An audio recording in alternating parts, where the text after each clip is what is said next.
വഅദ് കേട്ടിരുന്നപ്പോൾ മരിച്ചുപോയവരുണ്ട്, വഅദ് പറഞ്ഞപ്പോൾ മരിച്ചവരുണ്ട്.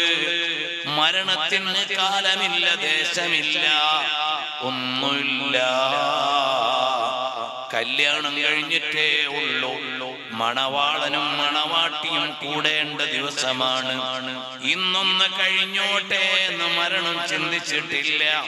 അന്ന് മരിക്കണ്ടയാൾ അന്ന് മരിച്ചിട്ടുണ്ട്. അതേ, മണവാളനും മണവാട്ടിയുടെയും സന്തോഷ നാളുകളൊന്ന് കഴിഞ്ഞോട്ടെ എന്ന് മരണം വെച്ചില്ല. നിശ്ചയിച്ച സമയത്ത് പെണ്ണ് മരിച്ചുപോയി, ചെക്കൻ മരിച്ചുപോയി.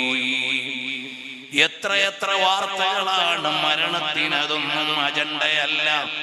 അത് നിശ്ചയിക്കപ്പെട്ട സമയത്ത് നിശ്ചയിക്കപ്പെട്ട സ്ഥലത്ത് വെച്ച് വരും. അതുകൊണ്ട് നമ്മളെ കുറിച്ച് ആലോചിച്ച്